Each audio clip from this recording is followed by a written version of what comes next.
The woman spun around with shock in her eyes. Mark couldn't see the rest of her face. It was covered with a dark-colored bandana. The wide eyes narrowed, and she turned back and sprinted away. Mark handed his rifle to Rob behind him without breaking stride. When he felt Rob grab it, he accelerated to catch the fleeing female. Her top speed was no match for his. In less than a minute, he'd closed the gap and grabbed her by the arm. He had expected her to struggle, but to his surprise, she stopped. She started turning to face him. He released his grip so she wouldn't think he was trying to hurt her, and started to tell her that they meant her no harm. As she turned counterclockwise, he saw that her right hand was coming around, as if she was going to hit him with a windmill punch. He almost laughed. The woman weighed no more than 110 pounds. Even if she connected with the swinging punch, it would do no more than cause him mild discomfort, and the chance of her connecting was slim, since he was already starting to lean back out of range of her arm. Then the laugh caught in his throat. In her hand was the biggest butcher knife he had ever seen. It really wasn't the biggest, he realized, but the fact that it was being swung at his face made it look twice its actual size.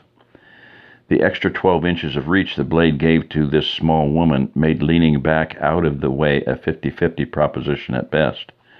He jerked his feet off of the ground as his arms came up in front of his face. It seemed to him that gravity had ceased to work as he hung suspended in the air, while the large piece of kitchen cutlery rapidly circled to make his acquaintance. Just when it looked as if the knife would cut at least one of his arms, someone turned the pull of the earth back on, and the knife sliced harmlessly over his head. The ground that had seemed so soft that it made running difficult didn't seem at all soft as he landed on his lower back. The wind rushed out of his lungs on impact, and the breathless state he found himself in forbade him to move. As the woman whirled around 360 degrees from the momentum, he heard her shriek, "You can't make me go back!" Mark, able to take his eyes off of the huge knife for a moment, saw the look in her eyes. They held the look of a cornered animal. She was frightened and enraged at the same time. Those eyes told him she had nothing to lose and would fight to the death to keep from going back to what she was escaping. "I won't go back." She raised the knife high over her head and stepped in to drive it through him.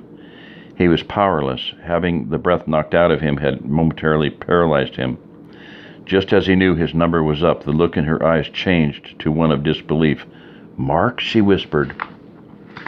He couldn't answer her in his breathless state, not that it mattered.